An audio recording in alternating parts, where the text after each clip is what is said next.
Welcome to Grapple-Sauce. I'm here with Chandler and Whoa. Chad. Hello. Uh, yeah, we're going to do something a little different today and kind of give you our background and uh, kind of what wrestling really means to us. I'm Dave. I'm a lifelong wrestling fan. I've been watching since I was about maybe 3 or 4 years old. It was kind of me and my grandpa's thing.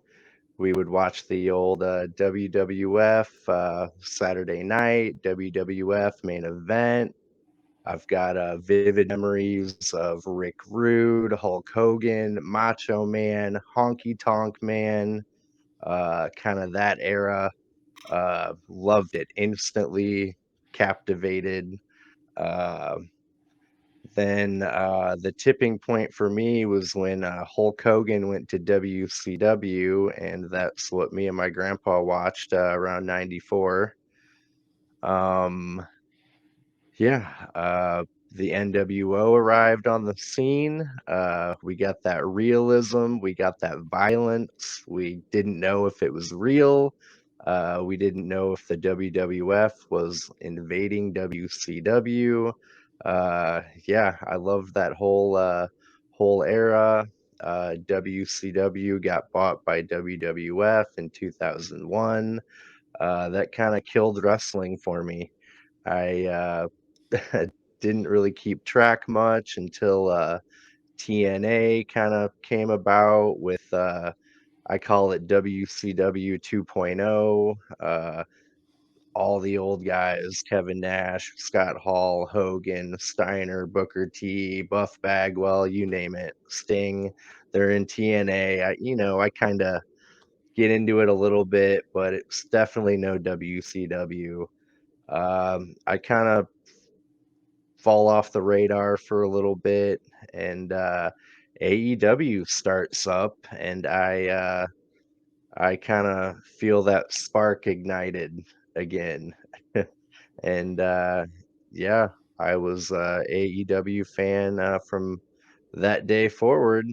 And yeah, I'm lucky enough to have worked with a few people, these two gentlemen here, that are also wrestling fans. Come on.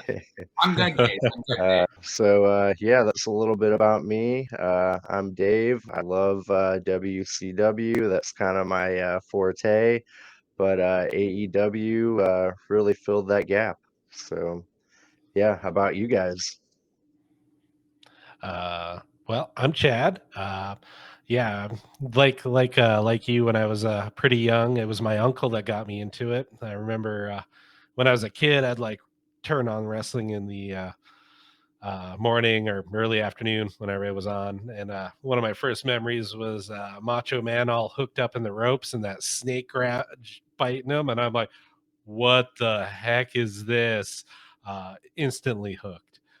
As I grew up, I kind of fell out of it and then got my first job, and my buddies were like, "Hey, come on over after work for Monday Night Raw." So it was, during the Attitude Era, so I kind of fell on the other side of the fence than as from Dave, watching the old WWF.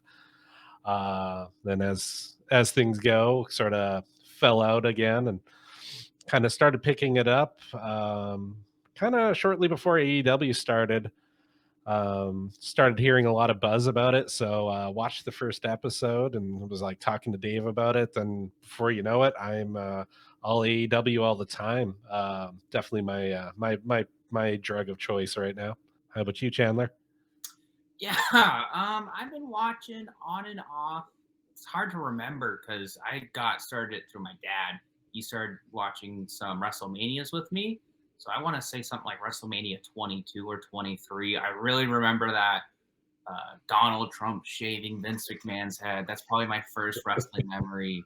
And as a kid, I just latched onto John Cena because guess what? Every kid latched onto John Cena back then. So I'm a lifelong John Cena fan. And then, about every year up until WrestleMania 30, so 2014 ish, I was watching every WrestleMania. And then WrestleMania 30 to about August 2016 ish. I was watching weekly. I watched Raw, SmackDown, all the pay per views. I loved it. I even watched Main Event. And I think what kind of killed my interest back then, I was growing up and, wrestling was uncool right when you're about 16 or so. And it was also Brock Lesnar, like, brutalized Randy Orton in the ring. Like, he was left in a puddle of his own blood. And, like, watching week to week, I was just like, I'm kind of like done. And then I'm sure you guys might not know, but WWE was not that good in the late 2010s. It was pretty bad. So I went back to my only watching Royal Rumble and WrestleMania, and I was fine. I would call that a pretty casual fan. I had no idea what was going on. I would just show up. Oh, Lesnar's still the champ, whatever.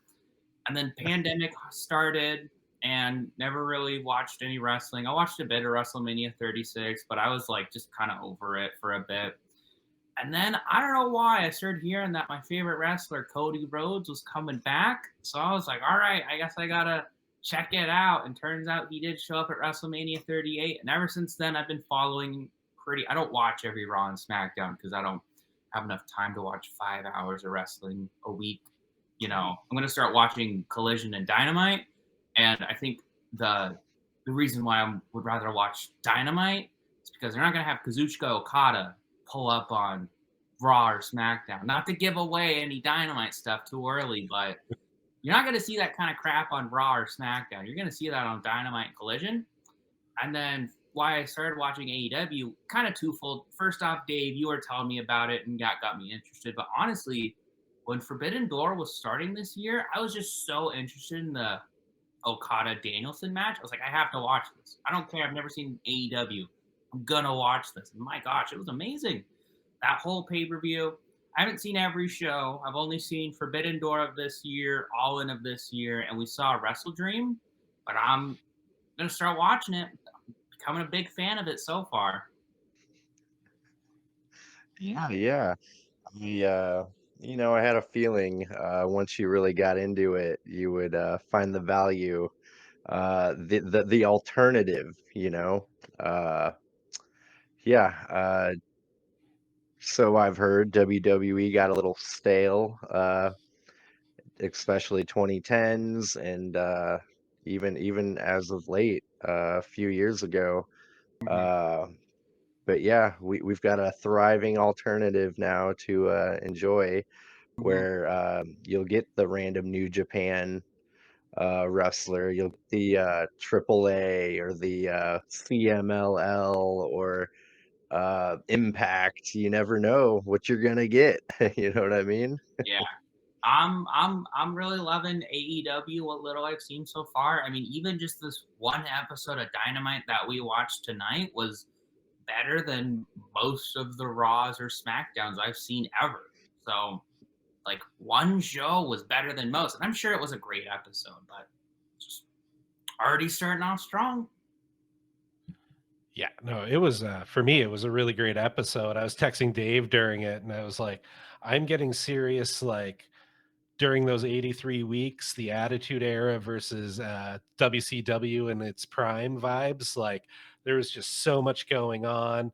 Like MJF, your main character at the time, he's had I tried to count. I could count at least 14 people like that he's somehow involved with. Most of them want to kick his ass. Like that's so much more interesting than, oh, this is the guy I'm feuding with. This is the only person I'm interacting with. It feels like a really cool, like living, breathing universe right now. And it's like, they're, I feel like they kind of lost their way a little bit, but they're really picking up some steam now. Yeah, I would agree with that. Yeah, I'm convinced that they've got some.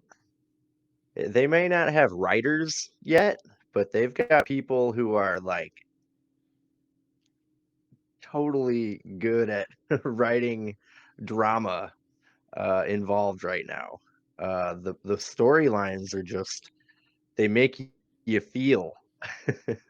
everything from Wardlow to MJF trying to get his belt back to Orange Cassidy, feuding with Claudio. Everything matters, Yeah, and the stories are moving right along too. yeah, Nothing's kind of in limbo. yeah. No, come on, Swerve just being creepy. What the heck? Oh my gosh, I love Swerve so much. I got spoiled on it a little bit, but I didn't know the whole context, so I watched the episode, and then all of a sudden you see him going into Hangman's house. You're just like, "Oh, this is real." And Yeah. again, comparing to WWE, say I love WWE. I'm still gonna watch WWE, but I'm also gonna mock it because WWE does a lot of stupid stuff, and their break-ins have never been too convincing. But this felt like, oh, this is a dangerous man in a real man's house. Like, this Yeah. felt real. No, I think the closest WWE's gotten was Samoa Joe going to AJ Styles' house. That one was okay. And then, of course, Mhm. way back in the day, Steve Austin, Brian Pillman. Brian's got a gun. I know that. I haven't seen the Samoa Joe AJ one. I think that was what I wasn't watching. Like, I didn't know they had a whole multi-month long feud in like 2018. But Yeah. Yeah, it was probably one of the few things actually worth watching at the time on WWE. well, it's two top tier talents. I mean, I've loved Samoa Joe since he came to WWE because that's unfortunately all I really knew him for. Of course, I knew he was in TNA and Ring of Honor, but that's all I ever saw him for. But especially in AEW now, gosh, it's so good to see Samoa Joe. Just he's on top form right now.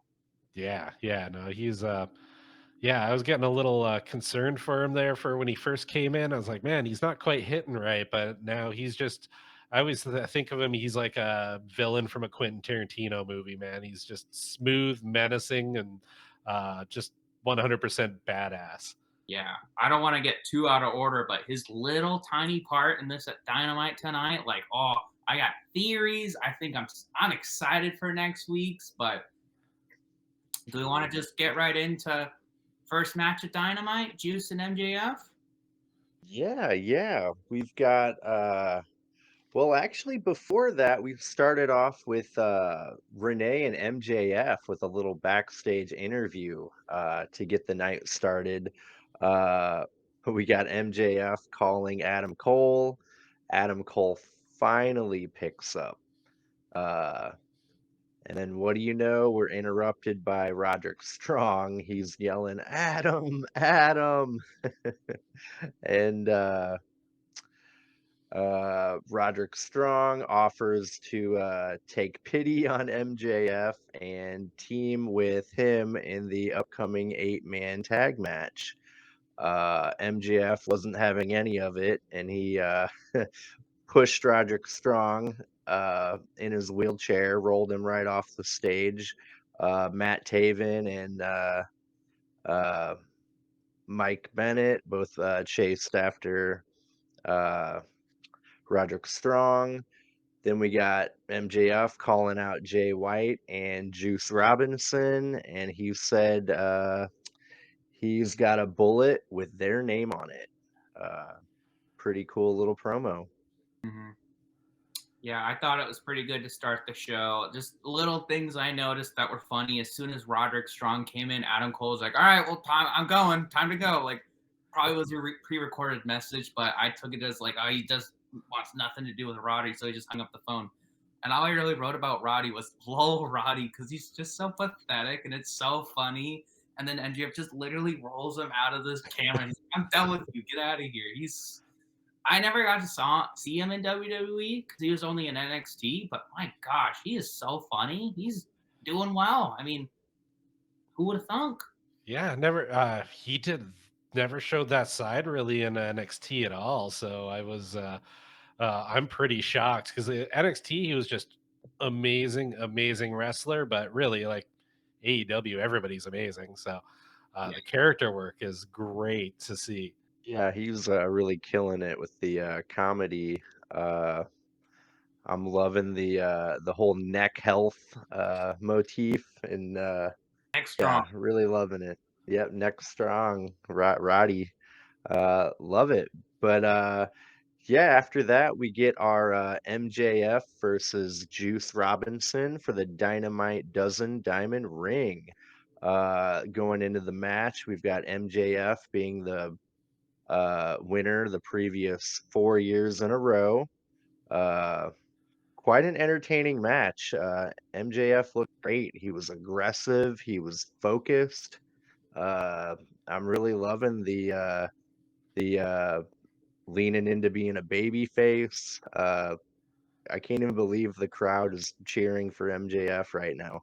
Yeah, I love the start. I love how just aggressive and it felt like sense of urgency. I'm a ghoul, so I love it when Juice got busted open because uh, kind of like why I like Moxley so much. Blood, blood, blood. Uh, Oh, yeah. the biting the head wound.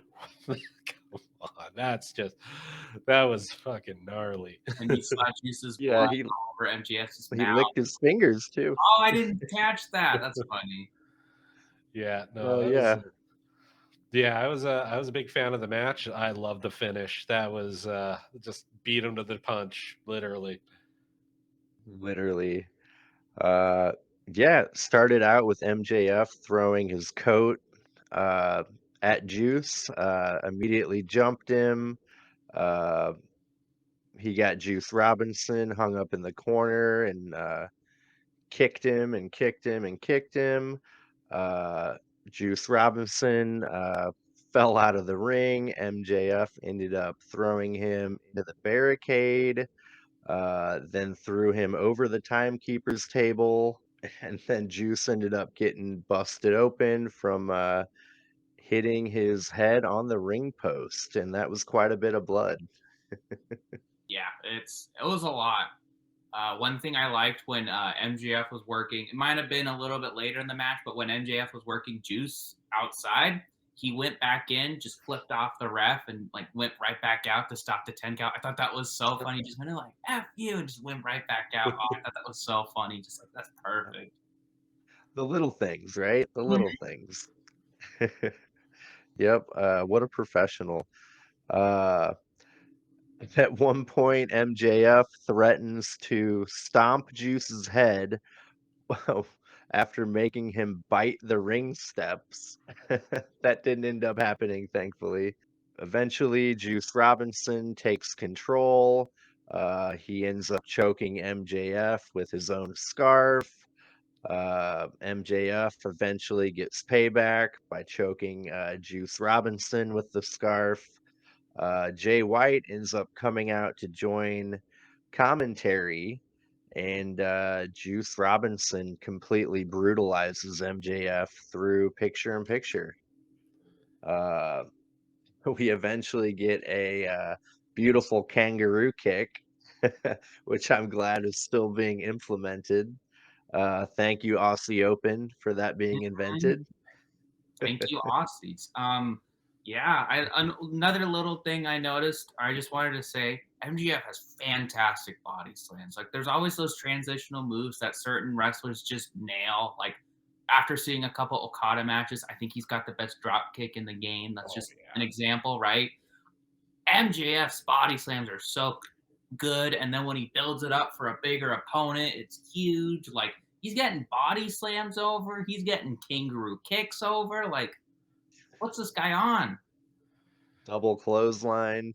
Double Oh, the clothesline? double Clizliz. Yeah, no, special also shout out to Jay White on commentary, man. That dude was on it. Him losing his crap at on the near fall towards the end when he thought Juice had it. Mhm. Oh man, he sold it for me. I was like, oh my god, he's gonna win. May not sound like a compliment at all, but I didn't notice Jay White even being on commentary. That is a compliment because he just belonged. It didn't stand out. Like it took me like a minute to be like, "Oh yeah, that's uh Jay White Yeah, on yeah, commentary." yeah. It's like he added to the show. He did wasn't trying to steal the show. Yeah, yeah, very good. I'd like to hear him on commentary in the future.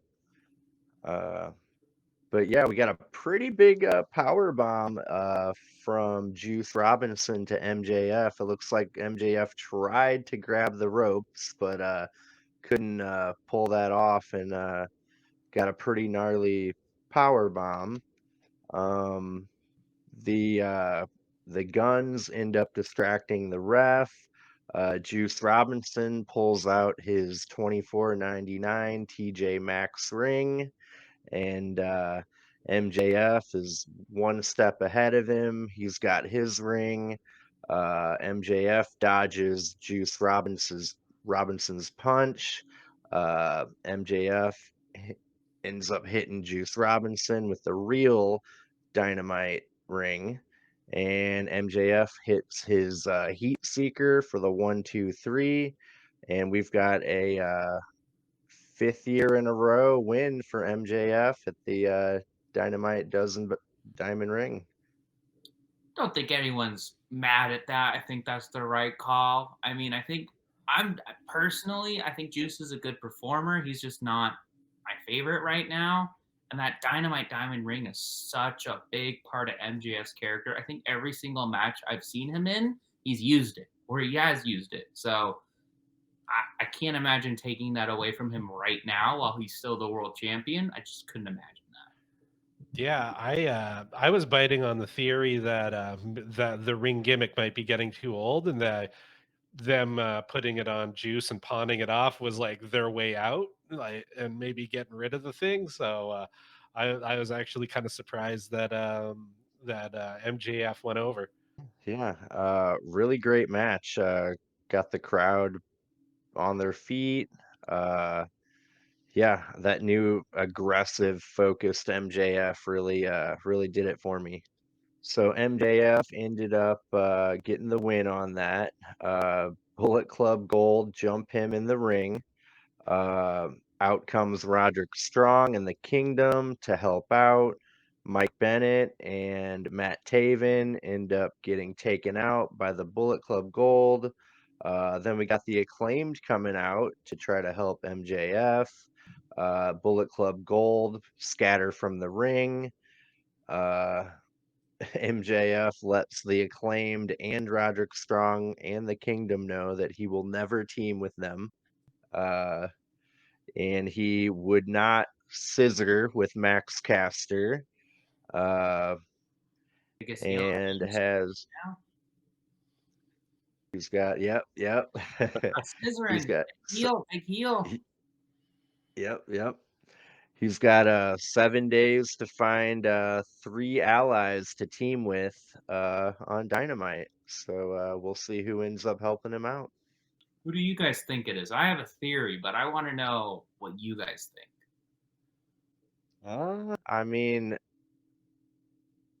Samoa Joe ended up offering to be one of them, right? For a title shot. Mm-hmm. So that would be very interesting. That seems like a thing MJF would agree to, and then try to weasel out of the title shot. Yeah, but if he goes with Samoa Joe, who else is he going to rope in? I've been thinking about this a lot, and it's a little harebrained, but you got a couple guys going after MGF right now. I'll say not Jay White because he's already got a match, not Juice because MGF just beat him, but you got Samoa Joe, you got Wardlow, and you got Kenny Omega, right? Maybe. And I also, this is a little getting ahead of myself. I don't think the Kenny Omega MJF match is gonna have a definitive conclusion this Saturday. So I think MJF is gonna get those three guys to be his teammates and dangle a title shot opportunity for all three of them. So you're gonna get MJF, Smojo, Wardlow, Kenny Omega versus Bang Bang Gang next week. That's my prediction. I think that would be Sounds good. Man. And then you got that World's End pay per view for like December 30th that they announced at the end of the show. That could easily be another fatal 4-way or a big match with him and Wardlow or something like that. Like they're gonna stretch this out as much as they can, but I don't. I think that would be a pretty cool match in itself. Yeah, I'd love to see I agree. that. Take my money. I'd watch that one. You got to keep in mind too that this World's End pay-per-view could potentially be MJF's last appearance for AEW. Yeah. True. So either he signed a long time ago and is working everybody, or he's gonna drop that belt and sayonara. Yeah. The bidding war 2024. That's right around the corner. Interesting to see. There's a lot of free agents coming up. I mean, you got MJF at the beginning of the year. Will Ospreay's a hot new agent right now that people are talking about, and it seems like he could go anywhere. He's been thinking about TNA, it seems. He's been thinking about AEW, obviously. The money would be why he'd go to WWE, but like it's an exciting time. I think we could see some big shakeups next year. Yeah, no, like TNA it could even be a good possibility. Like they shoot once a month. That's a pretty sweet schedule for someone like him, I bet. Them planning on going to larger arenas, bigger venues. That could be definitely an attractive destination for a Will Ospreay, a CM Punk. Uh, yeah, I'm all for the TNA rebrand. I think that they've shaken the stigma of the old TNA that people, you know, it left a bad taste in people's mouths. But yeah, it's time to bring it back. So yeah, I'm actually kind of looking forward to that. I wish they'd get a damn TV deal so I don't have to get the app for Axios or Axis, whatever they're on. Uh, but yeah, I would watch it if I could. We've got MJF leaving the ring, and this segment just won't end. We've got Kenny Omega confronting MJF on the ramp. Kenny talks MJF into a match on Collision. Uh, Kenny wants his belt back, and they each do their catchphrases, and Kenny pulls MJF close and says, 3 days, bitch.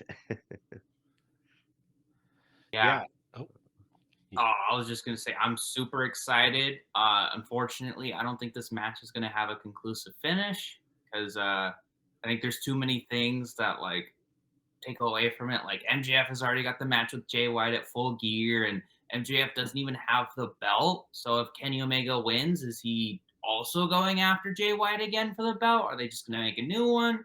So I'm fine if they do a screwy finish and delay it.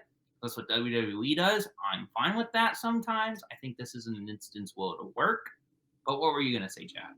oh yeah, no, that's definitely going to be an overbooked mess. But I also love the goofy wrestling shit, so I'll be pretty happy with it. I was gonna say for me, that's the best Kenny's been on the mic in quite some time, man. He was fired up. He had conviction. I hope he keeps going with some singles stuff because I miss the old Kenny, man. Kenny in Japan. The promos he used to cut back then, oof, man, he was straight fire, and I was kind of getting those vibes. Yeah, they were both pretty intense on the mic there. Uh, yeah, unfortunately, we're probably not going to get a conclusive finish for that match, but I mean, all it took was them to be on the ramp together for the entire crowd to chant "Holy shit." So imagine an actual match, like it's going to bring the roof down. Uh, yeah, looking very forward to Collision next week or in a couple days. Uh, yeah, fun stuff. Next up, we've got a Wardlow promo, kind of explaining himself and what his motivations are. Uh, he sat at home for the past 4 months. He was in a very dark place. He had to watch MJF main event the biggest show in the history of the business. There's nothing left for there's nothing left of MJF for MJF to take. So Wardlow's going to take everything from MJF. I liked it. All of a promo. All of a promo. I haven't seen that much of Wardlow. I don't think I've ever seen a match, but I mean, I'm hyped. I'm hyped. I want to see a match between him and MJF for the title soon. Yeah, no, I felt kind of robbed during the shenanigans during his that last MGF match he had. Double or Definitely was, nothing. yeah, that was definitely I don't know. Could have been better if all that other stuff wasn't going on. But that line about the devil having his claws in him. Quick theory. He was. I don't think he's the man in the devil mask, but I think he was one of the guys that helped attack the Bang Bang Gang.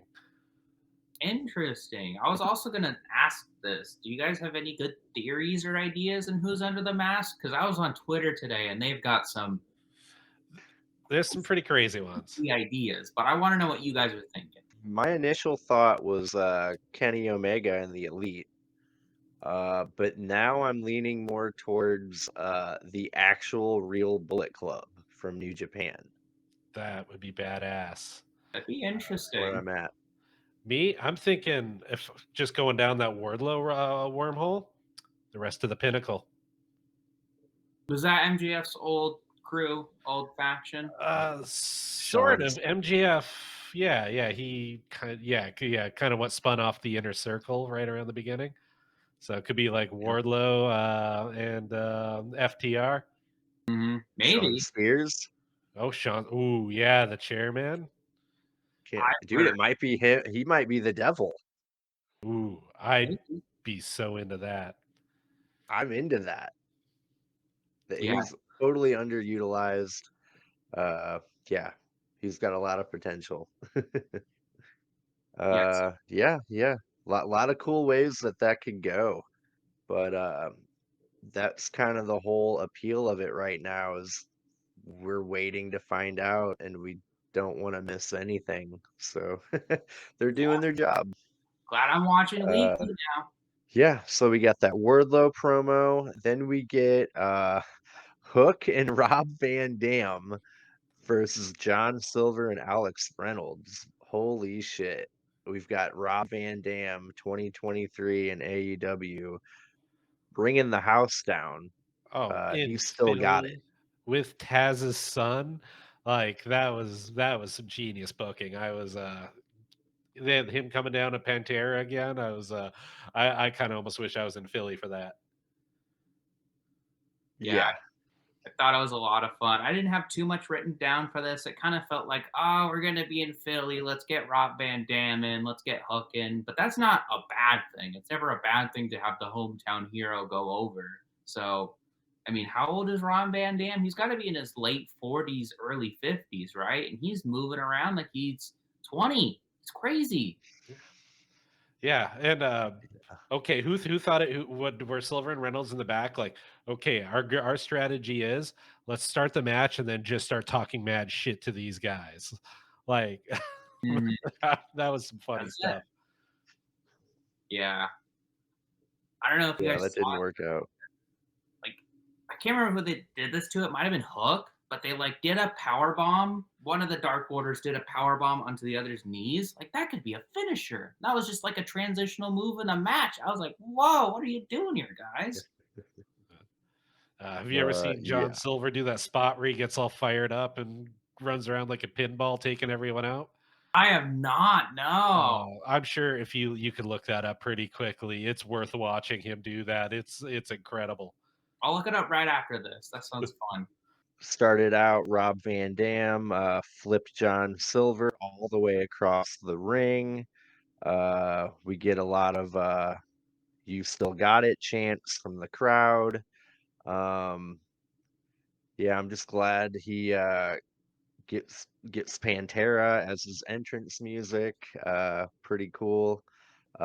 We got Rob Van Dam hitting the Rolling Thunder. Looked beautiful. Might as well have been from 1996. Like it looked that good. Uh, Hook ended up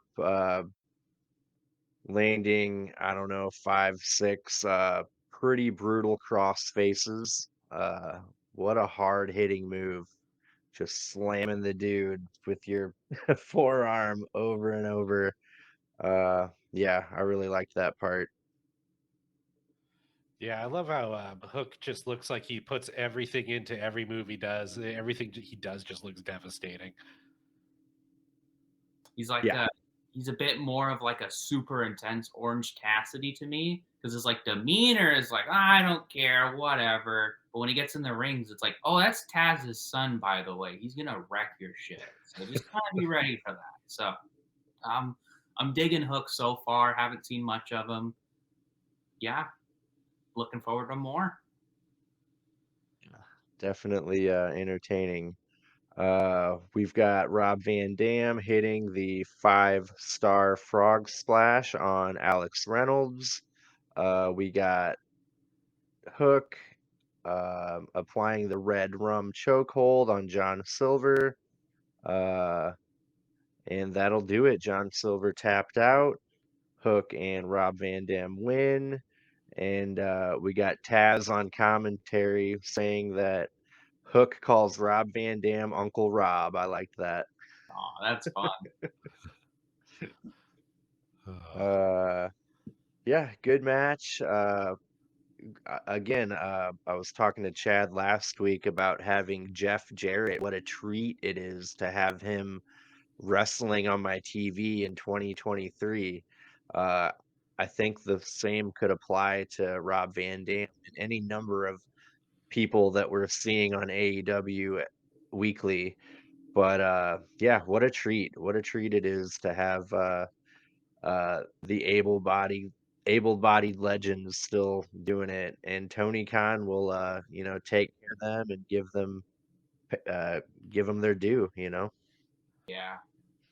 I'm sure you guys might have heard it, but at the very beginning of the match, like as soon as the bell rung, an EC dub chant broke out. Like to me, that was crazy because that company's been dead for over 20 years and still people are so passionate. They love it so much. They'll still chant it at any old show. So, like, good on them, man. They're doing good shit back then. Yeah. No, I watched that GCW um pay-per-view year and a half ago now, and it was at the old Hammerstein Ballroom where, oh dude, that was a trip to see. It was like, oh, those are the old balconies. This is so weird seeing wrestling in there again. Hmm. Good old times. Good old times. Yeah. Then we've got a cool little black and white vignette from Tony Storm. I'm absolutely loving these. They're all in the style of an old silent film. The title of this one is called Hold That Butler. Um, it's 15 minutes till curtain, and Tony Storm wants to go home, and then she's reminded about her big show at Full Gear. Uh, Figures out her butler is right behind her, and it ends up being Luther from the I think they're called the Spanish Announcement Project or something like that, with Serpentico and one other guy. But yeah, now that Dark isn't a thing anymore, I guess he's got to have something to do. And Luther's actually really good friends with Chris Jericho, which is how he got the job at AEW in the first place. That's cool. Unfortunate So for I know a lot of like WWE history, but if they weren't that big in WWE, they're going to be a little unknown to me still. So someone like Luther, I heard, don't know, heard he's like some death match guy. Like he's done a lot of those. So, you know, glad he's still hanging around. Glad he's still in the biz, and I think it's kind of funny that he's a butler for Tony Storm. And I completely agree with you, Dave. I mean, I was having such a fun time watching that silly little skit of the silent movie. Oh, it was so much fun. I'm really glad they're giving all women on the roster something to do. yeah, good point. Like they've got a whole nother like women's segment because of it. They basically They're got up to another one out two. of it. Like I like that. Yeah. Uh my favorite part was Luther throwing her a clementine and her just eating it without peeling it. Uh I She think just either sits last week, yeah, last week or the week before, she ate a banana without peeling it too. So that must be kind of a thing. But yeah, I'm loving it. I think this is the coolest uh, uh, way that Tony Storm could rejuvenate her career, and what a cool gimmick! Like I've never heard of that being done before. Like old, like movie star, Ah, hot mess kind of deal. I love it. sort of glamorous femme fatale from the 1920s who can't like get over the past that she's past her prime, so she has to be all everything's all me. It was interesting. She said she's challenging for gold at Full Gear, but she didn't say. So is it Sheeta or is it Statlander?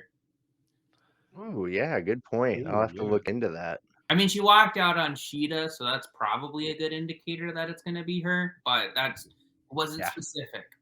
Yeah. Yep. Yeah, no, I hope she gets the belt and runs with it because she's frankly the most interesting part of the women's division for me right now. Like, I can't get over. I love how she keeps incorporating her gimmick into her matches, like the whole thing with the shoes there when she was beating them up with her shoes. That was great. I like how they flip to black and white during her entrance and when she wins. Yeah, everything about it I'm loving. Uh, Keep it coming. Mm-hmm. Next, Uh,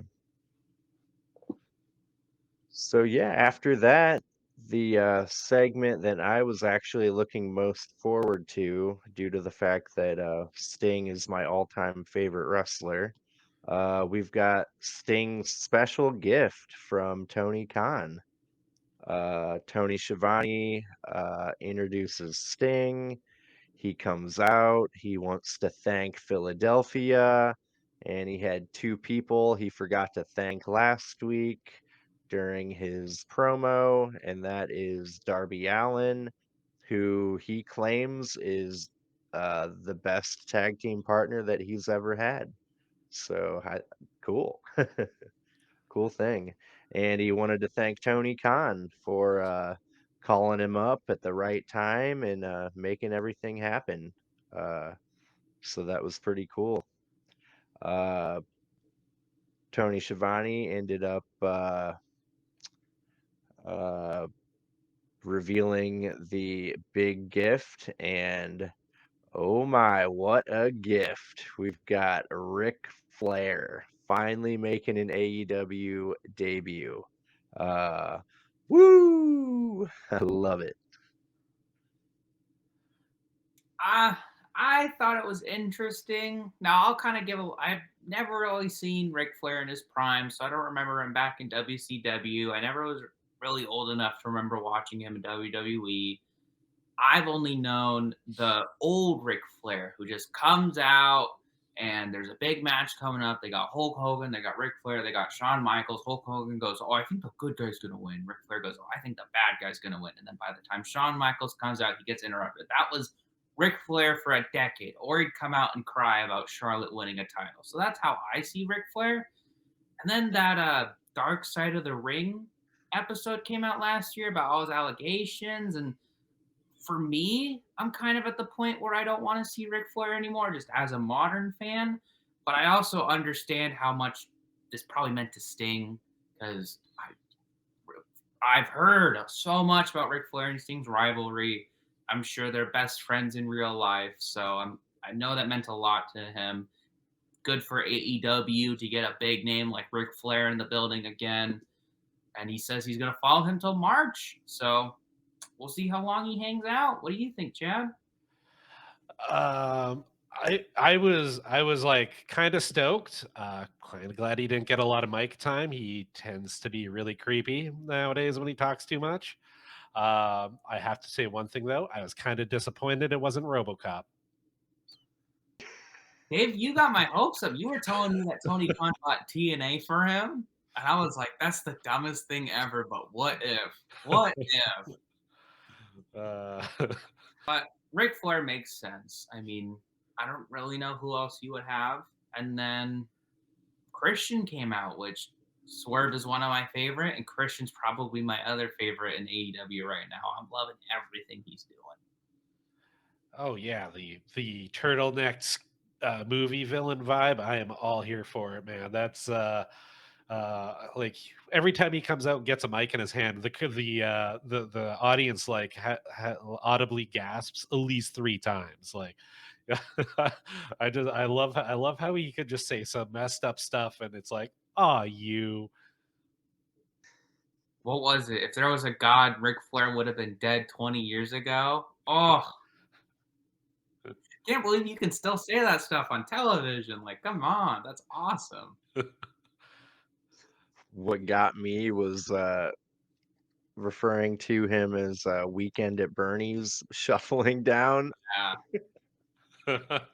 Yeah, I really enjoyed that. Uh, but yeah, it was kind of surreal seeing, well, for me anyway, seeing Ric Flair, Sting, and Tony Schiavone in a ring together after 20 years, 20 however many years.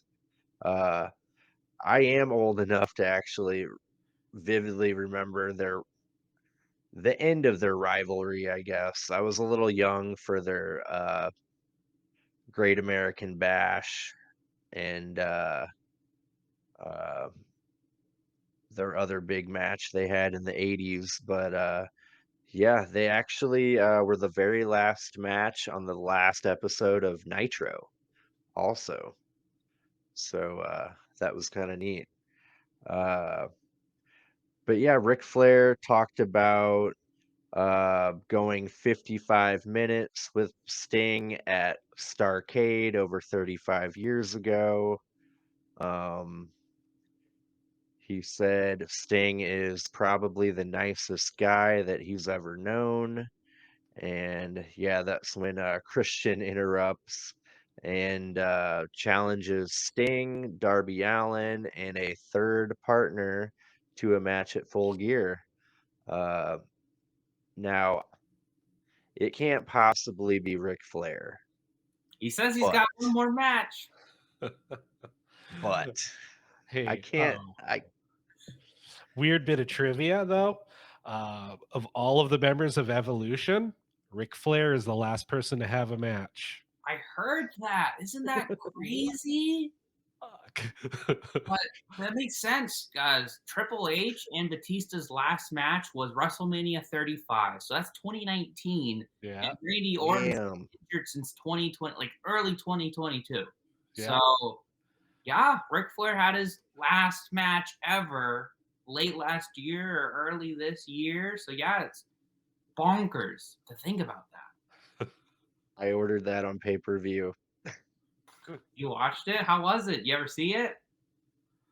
Yeah, I ordered it. I watched the whole thing live. Ric Flair's. It was him and Andrade versus Jay Lethal and Jeff Jarrett. It was not great.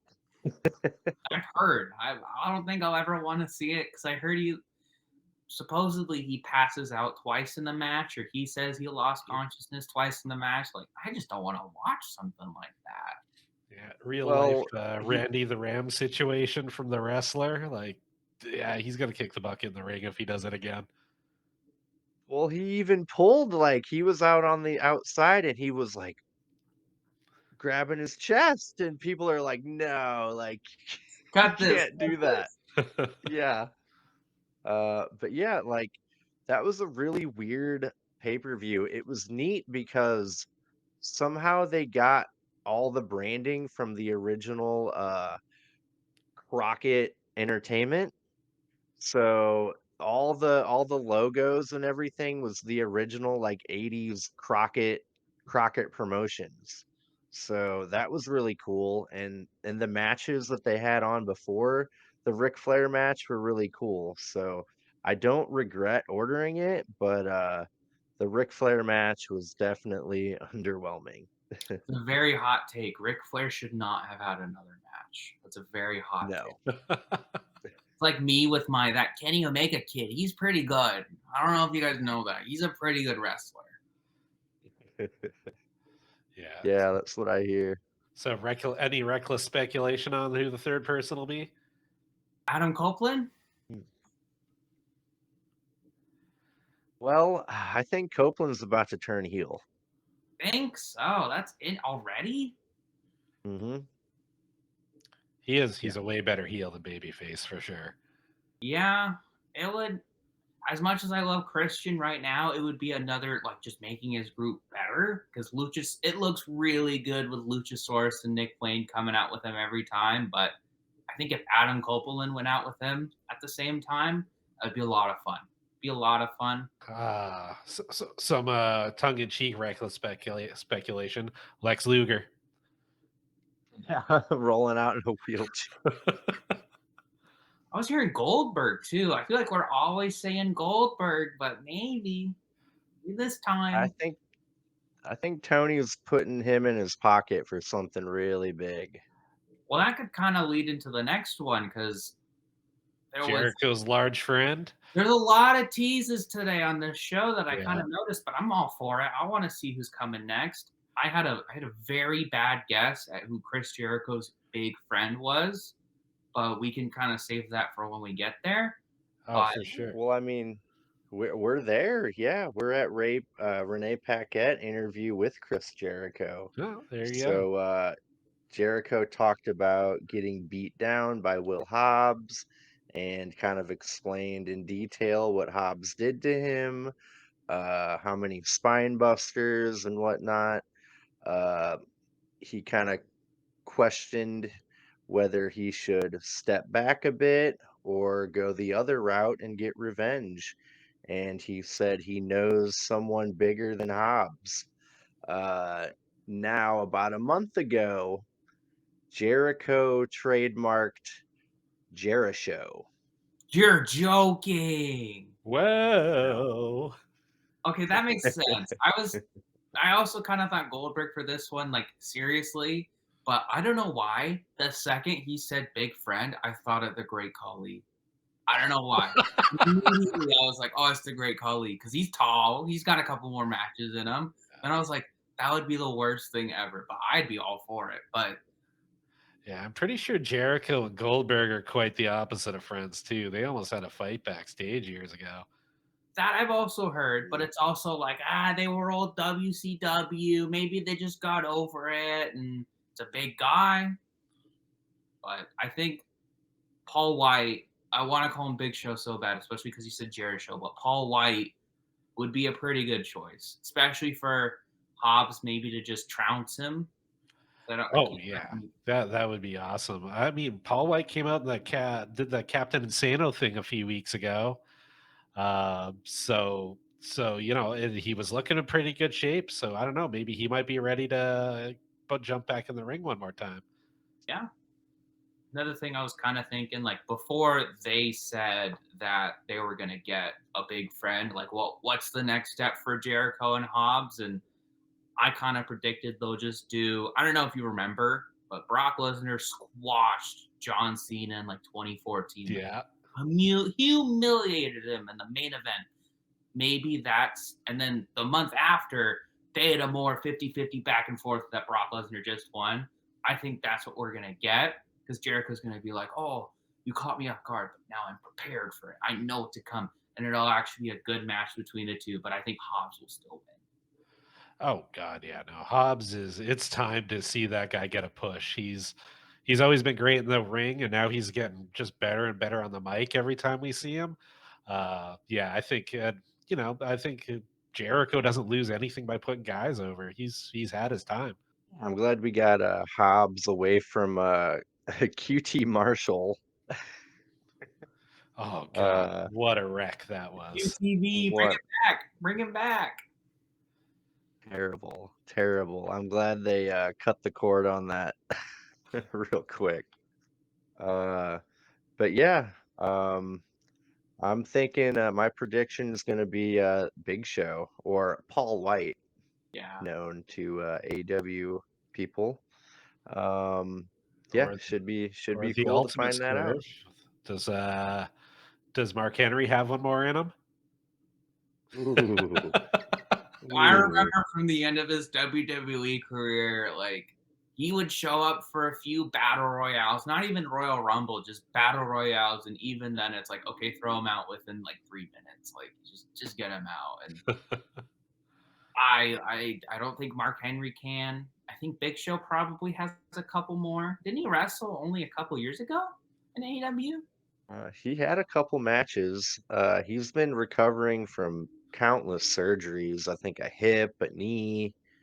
So I think he's been training to get back in shape. And then he showed up in a Adam Cole MJF video package about a month ago as Captain Insano from The Waterboy. Yeah. So I think that could be cool. Pretty fun, pretty fun. Uh, yeah. So next up, we've got the Ring of Honor six-man tag championship match. We've got the Hardys and Isaiah Cassidy versus the Young Bucks and Hangman Page. Um, really great match. Right from the get-go, seeing Isaiah Cassidy start the match with Nick Jackson, it just made me miss Private Party so much. I don't know, Chandler, if you're familiar with Private Party, but Isaiah Cassidy and his former tag partner, Mark Quinn. Mark Quinn's injured, and he's been injured for a long time. But yeah, they were known as Private Party, and they were a really up and coming, like fresh tag team that they featured quite a bit in the beginning of AEW. Yeah, the In Young fact, Bucks put them over in that tournament, like in the first month or two. yeah, the very first tag team tournament, Private Party beat the Young Bucks in a like surprise upset. So yeah, it was really cool to see that like that vibe in the beginning of that match, and it really made me miss Private Party.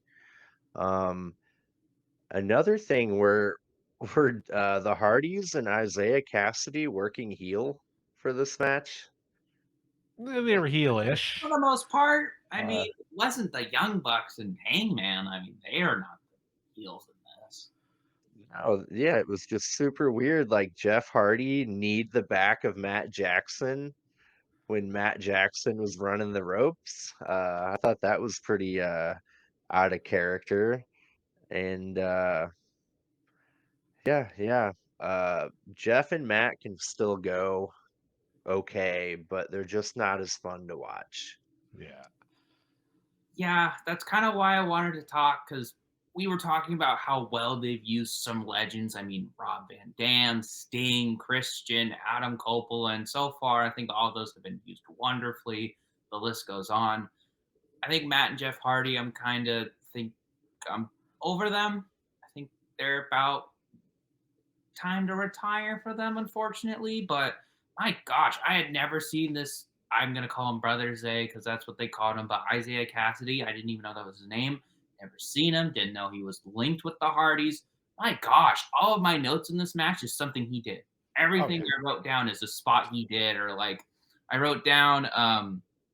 I don't know why, but the Elite had very ill prepared and looking unattractive on their little like nameplate as they were walking out. I thought that was funny. I don't know why they're ill prepared and unattractive, but that was funny. And then just so many fun spots. I think my favorite one, Hangman was going for a dead eye, and like Isaiah kind of like stalled it and pushed him over to the ring or to the ring side, and he flipped over. Jeff Hardy was standing there, pushed him back, and they called it a silly string or something like Yeah. that. But it looked like a double DDT or something like that. I was like, holy shit, this is awesome. Yeah, that was one So of Private Party's signature moves. Yeah, my notes here too just said silly string exclamation mark. I miss Private Party. Yeah, let's see what I wrote. Uh Hangman goes for the dead eye. Isaiah reversed into Philly string. Really made me miss Private Party. oh my gosh. So we all like Isaiah Uh Cassidy, and at least most of us miss Private Party. Yeah. Dude, Chandler, you need to maybe, if you have time on a break or anything, check out some Private Party like greatest hits or like, dude, Mark Quinn does a shooting star press so high in the air. that it looks like gravity doesn't apply to him, and he stays floating forever. Like Really? you can count it. I mean, I had to get Fight TV for this because I don't have cable. So now that's how I'm able to watch Dynamite and Collision. But I think I can go back and watch any episode I want. Nice. So at least in Good. that department, I'm set. I did have one other note, and it was a little negative, and you guys might have a little bit more backstory to this, but so I would say, even now a little, I've been a pretty casual AEW fan. We went to Wrestle Dream. It was a blast. I had a great time. Uh, I think I knew Hangman was a Ring of Honor 6-man tag. He didn't wear the belt to the ring. The Young Bucks didn't wear their belts to the ring. So, do these belts matter? Like, now that's kind of harsh to say, but like, didn't they beat people in Swerve Strickland's group? Like he beat Brian Cage and Mobile Embassy or Gates of Agony. That's what it was. Gates of Agony. I did a Yep. little bit of research, but so they beat them. They're friends with Swerve, and it had nothing to do with the Swerve and Hangman feud. They just beat him. So I'm kind of confused that these 6-man titles are like or these Ring of Honor titles are all over the place, and it doesn't feel like they really matter. You're not wrong. Yeah, no, every time they come out as the trios champions or 6-man tag champions, I always like, oh yeah, I forgot they were the 6-man tag champions. Yeah, I'd like to either see them do more or maybe put over somebody who's actually in Ring of Honor to give those belts some meaning and go off and do their own thing.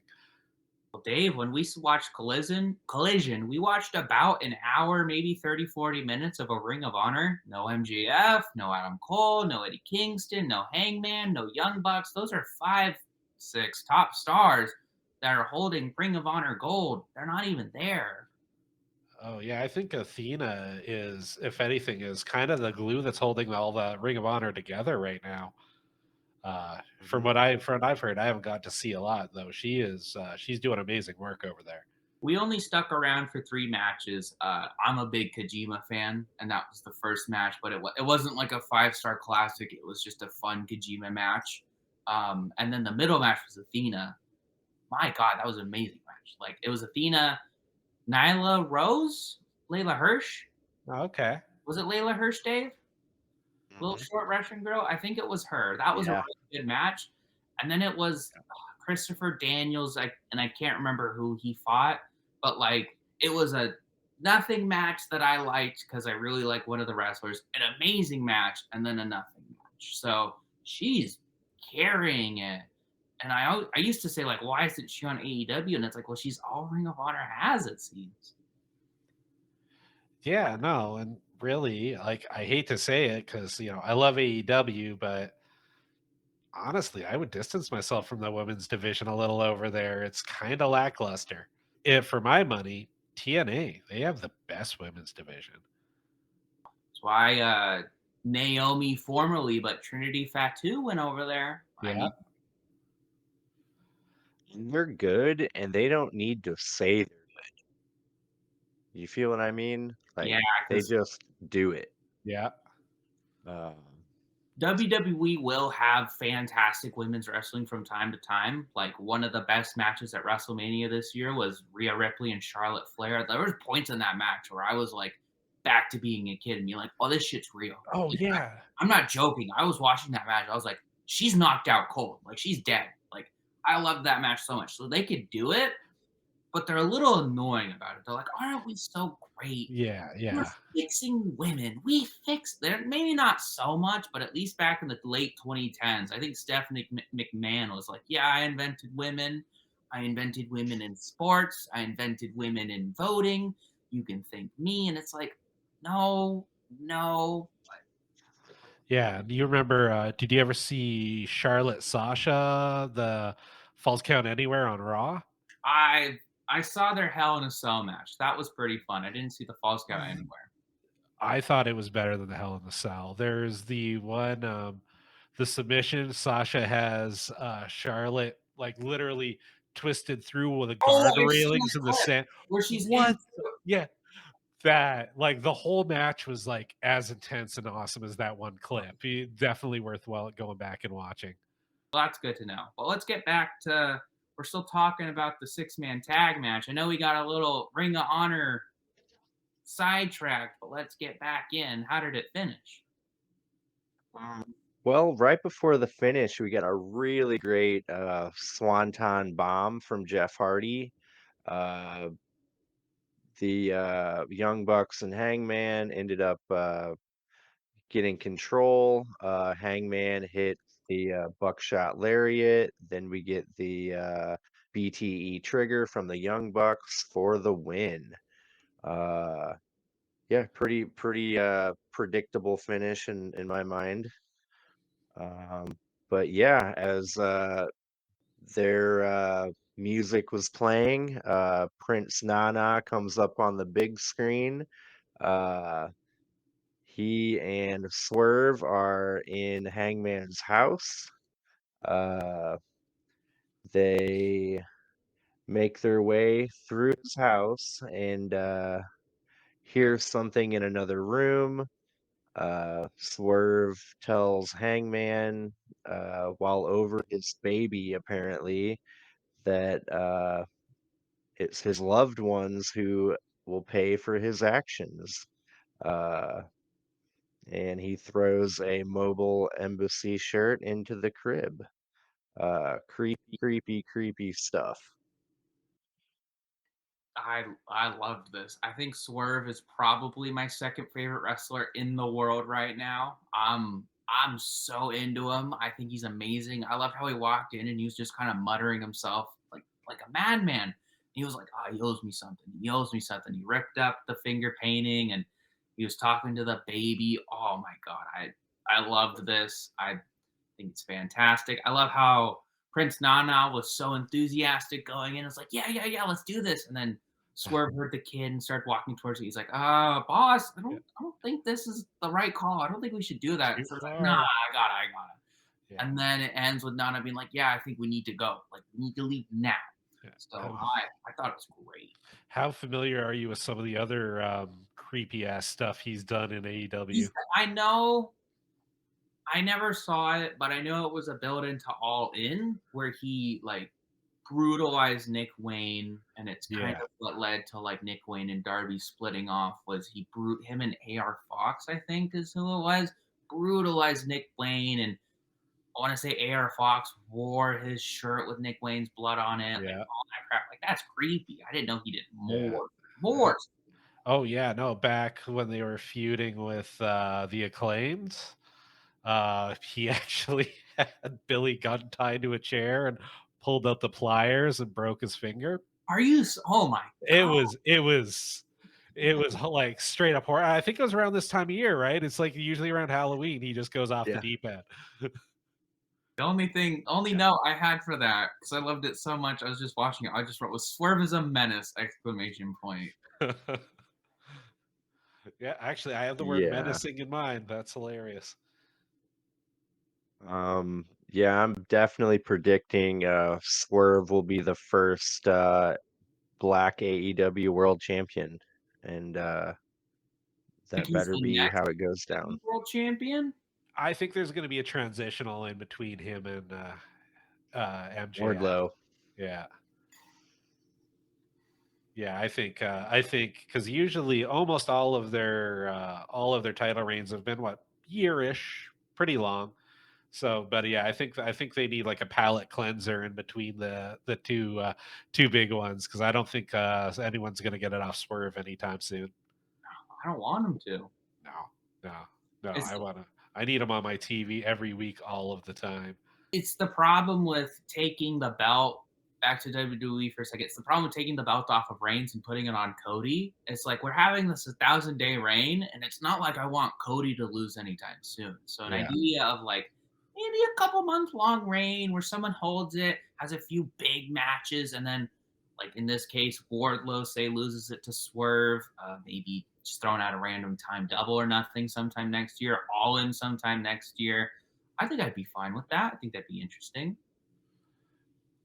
Yeah, totally. Yeah, no, it's yeah, I think going from one to the other would just be like too jarring. And you definitely want, like you said, just somebody exciting that you don't mind seeing with it for a few months, and then let's all hitch our ride to see what the hell Swerve would do, because it'll be creepy, weird, and friggin' awesome. And the real question that really needs to be brought up is why was the baby alone in an empty house? That's the one part where it lost the realism. I was like, "Where's the mom? Where's a nanny?" Like, they're not being quiet. They're talking pretty loud. I feel like anyone would hear them talking, but they weren't in there for that long. So I was like, "Whatever, it's a good segment." Oh Yeah, no. freaking My amazing. suspension of disbelief has come crumbling down. Just a teeny bit, but uh, yeah, give me more of that creepy Swerve any day. Next up, we've got a Renee Paquette interview with Adam Copeland, and she wants to know what Adam Copeland thinks about Christian Cage challenging Sting, Darby Allin, and one more opponent at Full Gear. And Adam Copeland's a little wishy-washy, and he kind of sticks with his, oh, I'll be by his side no matter what. Um, in walk in Sting and Darby Allin, and they call him out and tell him to open his eyes before it's too late. Sting actually got a little worked up, and it was kind of I don't know. I liked it. It's kind of cool. Oh, I love fired up Sting. Yeah, yeah. He basically just dresses down Adam Copeland and tells him to get with it. Uh, it kind of makes me wonder, like, what's going down? Like, is there a plan? Like, what's happening? Like, is there gonna be a faction or a fucking blood and guts or something? Like, give it to me. Like, I need a big match out of this. So yeah, it was really cool. And I gotta point out, you kind of brought this up to me too, Chad, how good Darby Allin's mic skills are getting. Like that was a good promo. His delivery was good, his timing was good. Uh he didn't sound like a little angsty like surfer boy, you know? Yeah, no, he's I feel like he's just more natural now. Like, listen to Sting. Like, he's relatable. He can talk, he talks to the crowd. And I feel like if anything that Darby takes away from that partnership is definitely how to quit being just a pro wrestler and actually how to be a superstar. Because I like you, you're just watching it happen in front of our eyes. Yeah. What I would like Darby to take away from working with Sting is that on how to be a superstar, how to talk, and hopefully Sting could talk him into not putting his body through so much. So maybe he can have a lot of longevity in his career. So I was that's kind of literally, what I want him to take away. I was just thinking that like one thing that Darby Allin can take away from the Sting partnership, get a new finisher. Because whenever I see the coffin drop, I'm always like, oh, you're just landing right on your back. And like, if he ever whiffs it, like I remember he fell straight into the coffin at All In. I think Oh his man, he went over a draped ladder before. And ugh. the ladder had no give. He just bounced. It So maybe was just give him the Scorpion Death Drop and the Scorpion Death Lock, and just say, all right, it's Darby's now. He's gonna not kill himself every night. Like I'd be fine with that. I've only seen to be fair, Coffins. like Sting jumped off a balcony. I'm pretty sure. Maybe Darby rubbed off on him a little too. Maybe. Oh man. Uh, but yeah, good little promo. It kind of makes me look forward to what Adam Copeland decides to do. I think he might turn heel, but hopefully he makes the right choice. Yeah, I'm but gonna keep Uh, I was just gonna say I'm gonna keep my naivete as a WWE fan and say Edge is a good guy or Adam Copeland's a good guy. He's gonna be the Crusader. He's gonna save everyone. He's gonna bring Christian back from the dark side. That's my prediction. It could be completely wrong. That's my prediction. I actually hope you're right. That'd be a feel good moment, and I feel like AEW is still the feel good company. Yeah. I had one note here too, by the way. Is it just me, or is like Renee sort of becoming like the glue that holds the show together? Like every segment she has now is just I've heard people compare her to Mean Gene. Like, yeah. I loved her in WWE. I was sad when she left, but it made sense because Moxley left, so not going to hang around. But I think she's fantastic. I'm going to say it. I hope they get her on that commentary table because she was pretty good at WWE. Yeah. All things considered with WWE's commentary, but she was pretty good. Yeah, I mean, and she doesn't have Vince screaming in her ear over there. It's a big thing. It's a big thing. Yeah, no, I don't Yeah. know how Michael Cole's done it for so long without going cuckoo. Well, Vince isn't around anymore. That helps. True. Um, yeah, Tony Schiavone, from what I read, actually requested not that long ago to be doing more play-by-play. He kind of got a bug for it again, and now that's why they have him on Collision as play-by-play. So he kind of filled that void that Renee has now. He was kind of the Mean Gene for a little while. But yeah, you're right, Chad. Like, she definitely holds that show together. And kind of her counterpart on Collision, which I'm really happy about, is becoming Lexi Nair. I like everything that she's been doing too. Yeah, her level of Sh involvement is great. Man, she got pressed by Statlander last week. That was hilarious. yeah, yeah, just squatted her. uh, but yeah, kind of caught on to there's some like Ring of Honor side story where Athena is training what's her name? Billy Starks and Lexi Nair. They're like actually training with Athena right now. I caught some YouTube skit with them, so that was kind of cool too. Uh, I don't know. I think I told Chad, but Chandler, Lexi Nair. Are you familiar with her yet? She's a blonde announcer from I'm sure Or when we went to Collision, I saw her, and I'm sure if I saw a picture of her now, I'd vaguely remember her, but I don't have any good idea. she's actually married to Big Bill, and she's Diamond Dallas Page's stepdaughter. Oh, I remember you telling me that. I remember the DDP stepdaughter. I remember that. Yeah. So yeah, I'm really happy for her moving up in the company, I guess. So yeah, fun. Um, next up, we've got a AEW Women's World Championship match. Hikaru Shida versus Ruby Soho. Um, I just gotta say, Shida looks like $1,000,000. Like, her presentation, her look. Uh, yeah, really love it. She's the first three-time women's champion, and yeah, I'm really liking her right now. Yeah, no, that white in her hair, I don't know, something about how she came out tonight. That was I was like I couldn't turn my head. It was kind of fun to watch.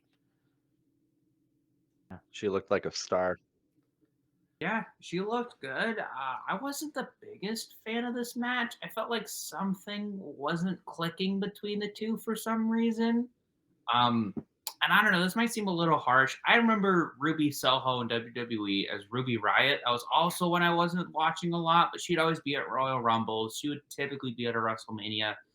I never really liked her back then, and seeing her now, she's not really doing anything for me. I mean, has she had some good matches before? I haven't seen them.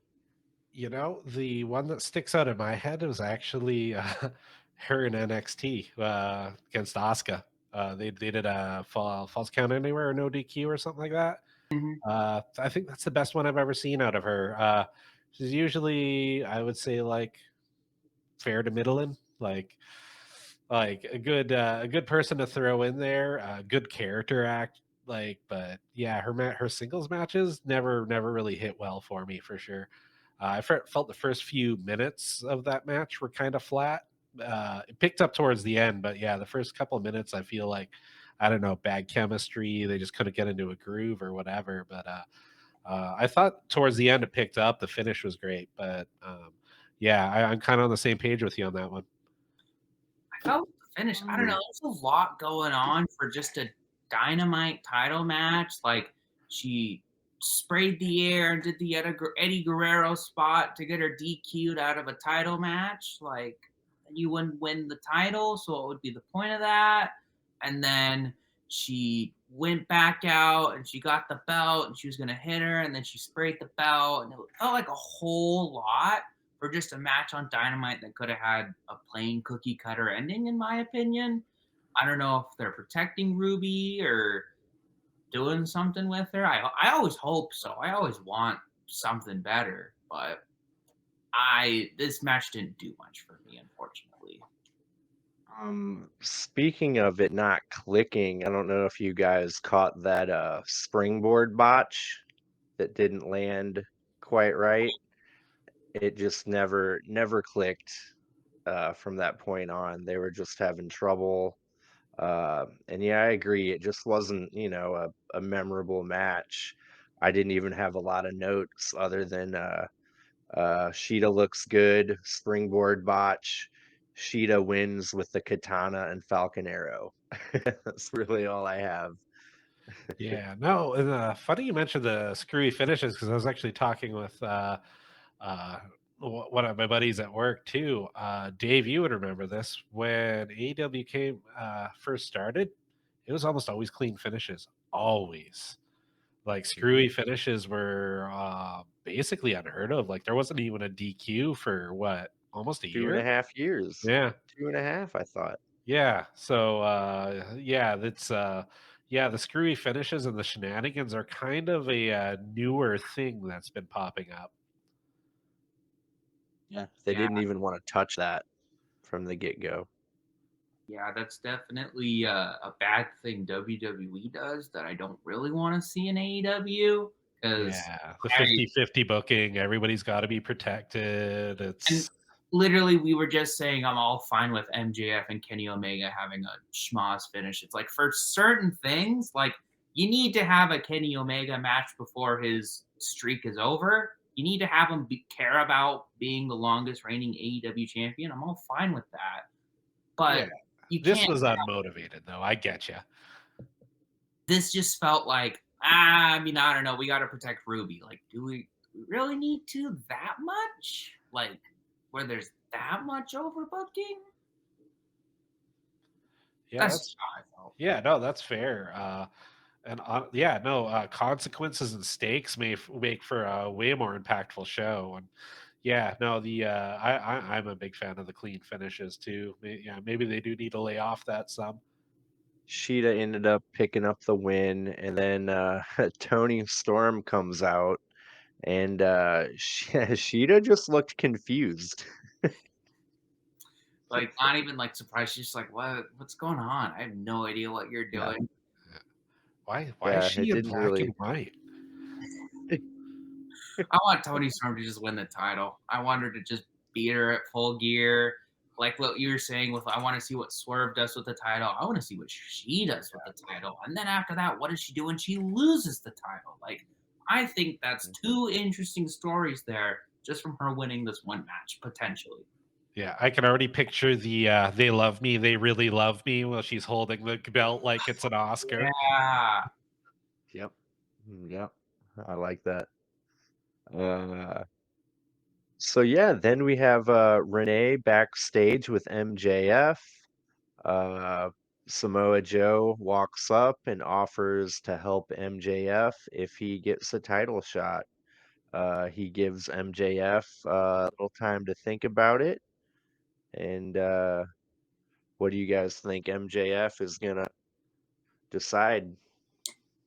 I already said my crazy theory. I'm putting all my money in on that. I mean, it could very easily just be like the Acclaimed or something like that. And that would be fine. It would still be a fun match, but I think if you want, like, looking at WWE always likes to have first ever. So I don't know if you've ever had a world champion with three of his biggest contenders right now going up against another contender and his three cronies. Have you had that before? I'm sure you have, but I think that would make a really interesting match where, Kenny, Joe, and Wardlow don't want to protect MJF, but they're like, well, I want to beat you for the title. So I'm going to keep you in as best shape as I can so that I can get you and I can beat you. I think that would be a really interesting story.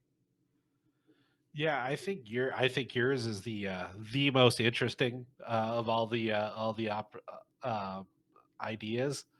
Uh, I feel like they could also go down the for the cheap pop though, because everybody wants to see MJF scissor the Acclaims, and I feel like that's the payoff for some part of the story at the very least. But it's not like that wouldn't be bad. That would still be an amazing match. Like, who doesn't love the Acclaimed and Billy Gunn right now? They're amazing. But I just think I would love I think that'll No, happen eventually. They will scissor, but not yet. it. Mm-hmm. yeah, no, and with honestly with the way MJF's been like with his level of intensity and all that too, the bringing in Joe and MJF actually does make a weird kind of sense because I feel like that's kind of how he's playing his character right now too. Yeah. Yeah, man. The whole thing about it, like we don't know what's gonna happen, and I love it.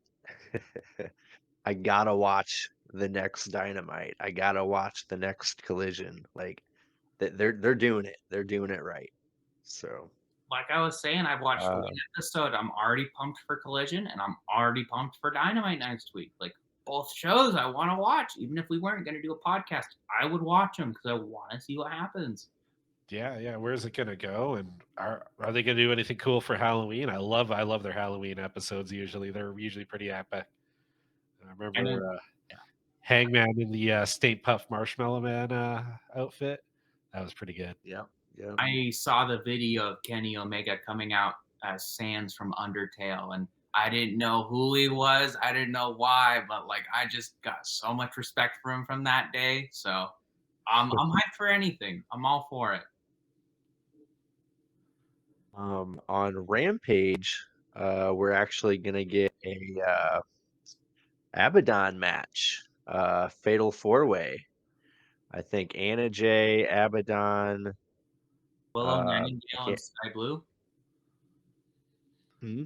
I think it was also Willing. Like you said, it was a four-way, and then Willing Nightingale Yeah. and Sky Blue, right? Yeah, Yep. yeah. Yep. Yeah. Dude, Abaddon, she hasn't had a match on television in like 2 years. I don't know if either of you saw the graphic for that match, but she's still the like zombie, but she's got neon yellow hair now and Oh like a hell yeah, whole new look. So I've cool. always been a fan of Abaddon, and yeah, I don't know what it is, why she hasn't got the push or what, but I need more Abaddon in my life, and I'm thinking I'm gonna try to watch Rampage. I heard they're also doing Santana versus Ortiz on Rampage, Yeah, which blood Yeah, grudge match. feud. I thought there was like Yeah. real bad blood between the two. So I'm kind of surprised they're doing it. I hope they're at least professional enough to have a good match. I mean, I don't think they book it without, but Yeah, no, or Right. at least behind the scenes, maybe they've patched it up enough to be professional. because I think Yeah. I didn't know about it at the time. Dave kind of filled me in, and then just looking it up, I kind of found out. But they were a tag team for a while, and then they came back at All In, and like they weren't even next to each other. They were No, that was each one of the awkward. keys, but they were just as far away as could possibly be. So it's like you're a tag team coming in to help these guys, and you couldn't be bothered with them. I just thought it was weird. Yeah, it was weird and awkward, and but yeah, back LAX before they came to AEW, like Probably, I'd put him up there with the Bucks, like talent wise. Uh, Definitely, if you ever get the chance, another weird rabbit hole to go down on YouTube someday. I'll go back and watch Well, through some of that older AEW stuff. There's still plenty of classic WWE shows I haven't seen. Oh I yeah, only saw WrestleMania 17 like last year, and that's been heralded as one of the best shows ever made. So yeah. That one's definitely in my probably top three.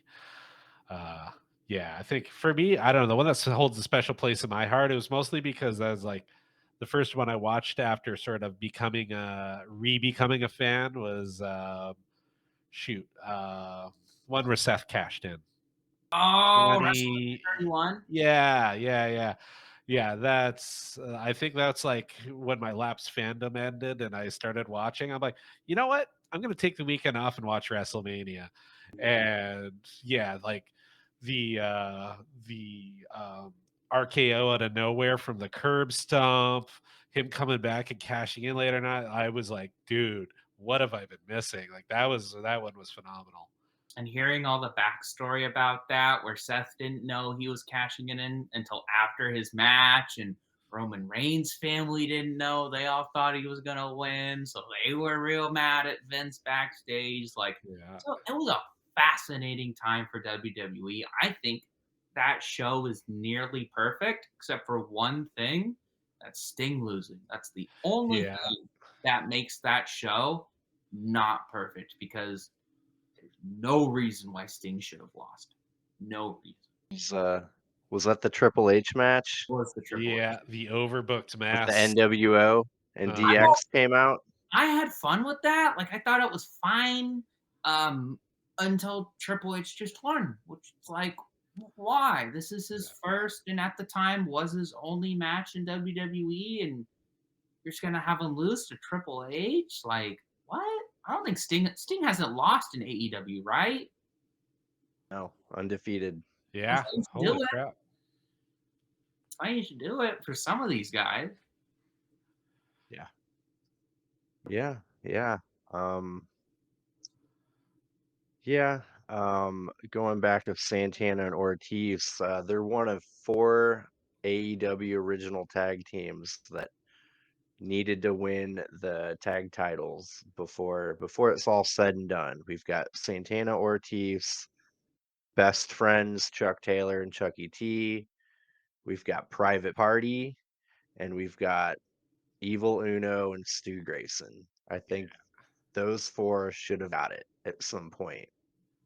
And the Yeah. fact that none of them have kind of hurts. Yeah. I think you get tag teams like FTR running around. It kind of really like makes the tag teams got to step up. And I'm not saying people like Private Party and Santana and Ortiz aren't on their level. I've never really seen them that much, but when you have what's widely regarded as the greatest tag team in the world and of all time, you got and then the Young Bucks, who also could be the greatest tag team and are considered one of the best of all times. You got to step up your game. Oh yeah. Yeah. Like you were saying, everyone's a great wrestler in AEW. All the tag teams are phenomenal in AEW. So you got to be having 5-star matches to get those tag team titles. Yeah. Oh, there's another good one for you to go check out too. Santana Ortiz versus Best Friends. The Parking lot brawl. parking lot brawl. Oh my gosh. Got a good one? Probably I think that's probably still in my like easily my top 10 of favorite AEW matches. Like, and that was just on regular old TV. Wow. Didn't we get a pile driver onto the windshield of a car? Yeah. Oh my Yeah. gosh, that's awesome. And of course the cute boop boop and Orange Cassidy popping out of the trunk. Yep, Cassidy pops out of a Yeah. trunk. Funny. Yeah, Yeah. insane match. Yeah, Oh, that was like pretty early on. yeah. Yeah. It was grisly, bloody, violent. I loved it. Yeah, yeah, good match. Um, yeah, moving along, we've got our main event of the night. Orange Cassidy and Okada, mind blown, versus Bryan Danielson and Claudio Castagnoli. Uh, I did not know how bad I wanted to see this until they were all in the ring. Um, uh, Orange Cassidy and Bryan Danielson apparently have never been in a match together.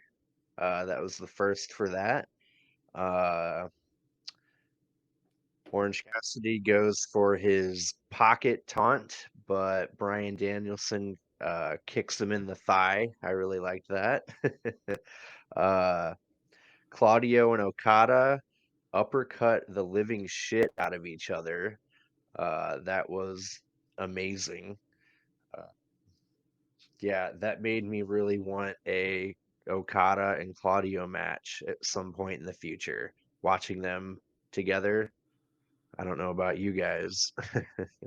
I would go as far to say as Tony Khan, you need to sign Okada. I don't care how many zeros you got to put on that checkbook, but I've seen him twice. One of them was a tag team match, and I want to see him wrestle every single person on that roster. I want to see him in WWE and wrestle everyone on that roster. Like, he just looks amazing. Everything he does looks so perfect. Like, I need to see this guy more, and he's only been on 2 matches I've ever seen. I could just go back and watch more, but Yeah, him and Kenny in New Japan. What the yeah, that's a rabbit hole I've actually went down a couple times, and it's worth it. Oh my gosh, those two can go for an hour, and you don't get bored. It doesn't feel like an hour. It's pretty amazing to watch. wow. But yeah, I mean this match, I thought it was fantastic from all the like little things all sprinkled out throughout the match. I love Claudio doing some lazy kicks right back at Orange Cassidy. I thought that was pretty fun. Like you said, Danielson immediately shutting down Orange Cassidy. He's like, I don't got fucking time for this. Putting your hands in your pockets, like let's get this thing over with. Just thought it was so good. Really big fan of it. Um, I have some of my 4 more favorite moments from later on in the match. So if you want to continue, Dave, getting us through it. Yeah, yeah. Um, let's see. Yeah, I'm pretty much towards the end here where Orange Cassidy hits Bryan Danielson with Orange Punch, and Danielson sells the shit out of it. Yeah, I thought he was hurt, But like wasn't it honestly. he got hit with the rain or orange punch, and then immediately Okada hit him with the rainmaker. That's 2 Yeah, big moves right in a row. I think yeah, personally it was such a small moment, but it was my favorite part of the match. Okada's just like no selling Danielson's chops. He just clobbers him with his elbow. And I've never been that much of a UFC fan, but I've seen some fights, and you can see where they're punching, kicking, blocking, whatever, and then they just they hit that perfect punch or land that right kick, and they just crumble. That's all I could think of for this because, like, Okada's not taking anything, not taking anything. He just smashes Danielson. He like sells it with his whole body, and he falls over. I just thought it was great. Just showed how overpowering someone like Okada can be. Yeah, no, this might be a little oh, after you. this might be a little controversial, but from what I've seen of Okada and Ibushi, Okada makes Ibushi look like shit to me from what I've seen. Like I'm so much more impressed with Okada. Kota Ibushi, like he's supposed to be, one of the greatest of all time, but he really hasn't brought it in my mind. In like I guess 3 matches so far in AEW, uh, when Okada has. So yeah, I don't know. Yeah, no, like I said, yeah, I can't get enough of Okada. Uh, he's just believable. Chandler was saying, like his level of violence looks violent, real, and the way he no sells sometimes, like he's like, yeah, just give it to me. I can take it. Give it me some more. And that's when like I'm just glued to the TV when they do that. Like, oh God, can he take another shot? And he just eats them and keeps coming. I don't know, maybe the guy who loves cheesy '80s movies in me definitely loves that kind of action. I had a couple Oh, more moments that I just was like, I literally was watching this and I was like, I need to go back and retake my notes because this is moving so quickly and I'm having such a great time. Claudio got Orange Cassidy in the swing the first time. And I remember watching Cesaro in WWE. No one really ever countered the swing. They just kind of let it happen. I don't know about AEW. I haven't seen that much Claudio, but I've never seen someone just latch onto him immediately. Like I thought that was such a cool way to counter the swing, and then he started kind of climbing up him, and then Claudio launched him up, and he like countered it into a stunner. That was amazing. And then Undog Millionaire. when Orange Cassidy was going for another orange punch, and Claudio just picks him up and starts swinging him immediately. I was like, yeah, that's what that's all about. And then also, I'm going to say everything's my favorite part of the match, but my actual favorite part of the match was when Okada went from his Rainmaker pose and OC just went up and hugged him. Oh my, I was like, this is You got to perfect. give the people what they want. Back to that I give sign Okada. You need a tag team between Orange Cassidy and Okada like yesterday. How many thrown together tag teams has OC been in, and they've all been winners? What? I Yeah. don't know. I know he just wrestled with Hook at Wrestle Dream. That was, I mean, that felt good. That Yeah, went nowhere, but it was good. Danhausen. yeah. What do you think? Are we going to get We didn't. Danhausen back for Halloween? Ooh, yeah, we didn't get a vignette this episode. Kind of Yeah, bummed me out now that I think about it. Uh, but yeah, yeah, what a match. We got Claudio uh hitting the big uppercut on Orange for the 1, 2, 3. We've got Brian Danielson selling that uh jaw or cheek injury. Uh And the only critique I have is the ending of Dynamite itself was just kind of like awkward with people standing around. Like it didn't have any purpose, and Excalibur had to kind of come in and like explain what was going off and like do a little send off like we'll see you next week, or like it just was kind of awkward. Like there needed to be a brawl or somebody standing tall, looking yeah, or at looking. least getting into their face a little more because Brian's laying there hurt. Like maybe, yeah, exactly. Like that. Orange and Mox should have gotten into it a bit because like that shoulder bump the other week. There's definitely Yeah, some good heat there. Yeah. yeah. I Uh, agree with you like 95% of the way, and that's only because there's a little moment where Okada was like walking up to Danielson and was mocking him. So I think if it mhm. was like just those two and you didn't have the whole BCC and all of the best friends just hanging around, I think if it was just those two, that would have been a pretty good end of like, hey man, I just fucked you up. Like, yeah, I know you beat me. I know I tapped out, but I still broke your arm. I still got your number. So I'm not like I really liked that, but it was just everyone just kind of standing around being like, "Oh wow, that's interesting. Wow, that's cool." Like should have been a Yeah, brawl. Should have so been. nonchalant, so nonchalant. Like everyone was just like, do do do do do. Like we didn't need Hook, we didn't need Rocky Romero, we didn't need Statlander, we didn't need Trent, we didn't need Chucky T, we didn't need any of the other people that came out that weren't in that match. I didn't need But Mox or yeah, Yuta. Like you can just have them all go to the back or have them have an intense stare down. Like you're already doing Claudio and OC next week, which I'm all for. So you could have it like, okay, these two tag teams might not fight again, but we're still going to have matches between these guys. Don't get me wrong. Like we're still going to see OC and Claudio. You're still going to see an Okada Danielson too. Like if you had just an intense stare down between the four of them, I think that would have been a great ending. Or if Yeah, you had a big brawl between everyone that wasn't in the match, that would have been a good ending. yeah, it just kind of fell flat. Like the overall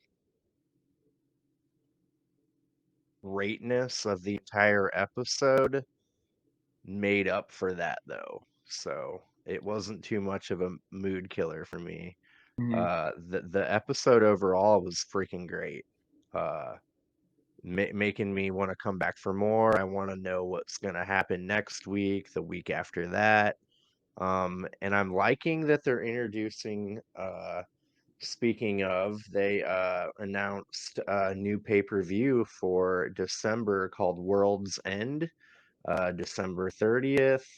Um, with them introducing more pay-per-views, they've got to wrap up slash start new storylines quicker now. So I'm all for that. Like, I guess technically we're up to 8 pay-per-views now. We've got the flagship four. Yeah. We've got Forbidden Door. We've got Wrestle Dream. We've got World's End World's End and All In. and All In. Yeah. Yeah, we're at 8 right now. They'll So Jeez. they could probably throw in, maybe look into next year, one or two more in between the first, because all those four that you said were in the like second half of the year. So Mhm. we're probably going to get some more pay-per-views next year, especially if they're going to get a streaming deal. I mean, that's what made WWE go to like 14 or 16 a year, Yeah. was because they had a streaming deal and they could just throw however many they wanted. Now, no one liked that. Nobody needs that many pay-per-views a Yeah, it's year. too much, especially if they keep it $50 a pop. That kind of gets financially I think prohibitive.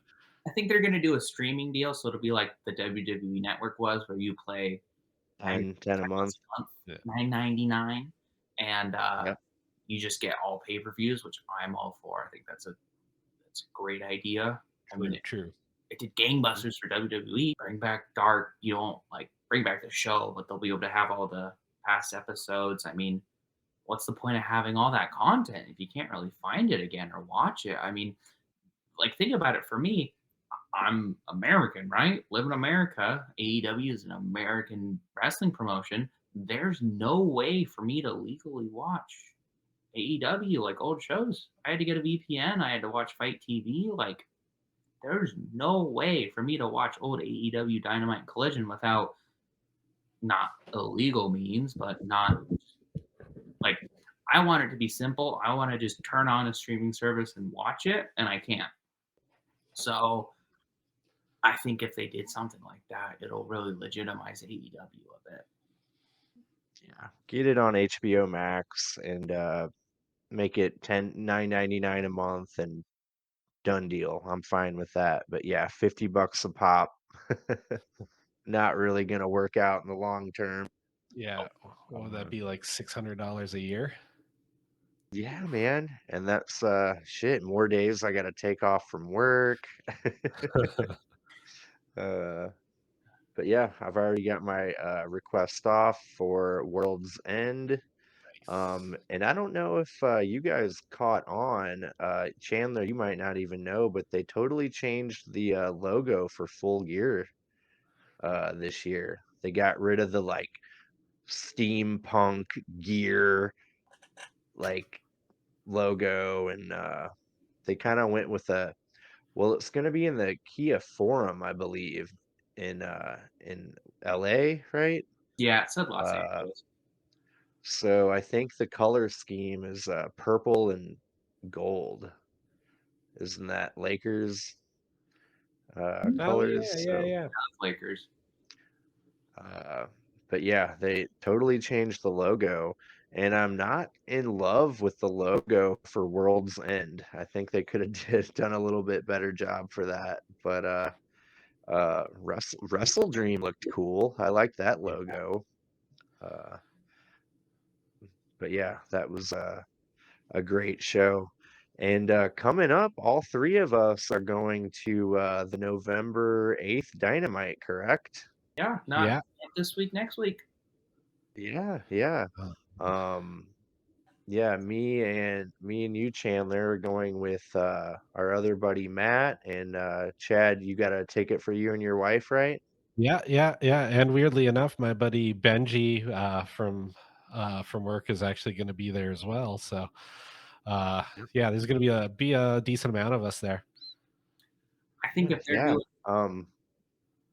they're doing crazy stuff like just throwing Okada on Dynamite and just throwing Kenny Omega versus MJF on Collision, I'm not getting my hopes up too high, but I think we're gonna have a good show. Like, Yeah, I think we're gonna get surprised. I think we're gonna have some fun. I'm all for it. probably My gonna get to bucket see list. Swerve do some messed up stuff again because it's close enough to his hometown. Mm-hmm. My bucket list is to view a live Sting match. So if I get one of those, I've already decided, I already told Chad Chandler, but uh, I'm going to Revolution 2024, no matter where it is, to Mm. see Sting's retirement match. Have they not announced that Gotta yet? do it. They haven't announced the date of the pay-per-view, but that is officially Sting's last match. So it's usually in March that they have Revolution.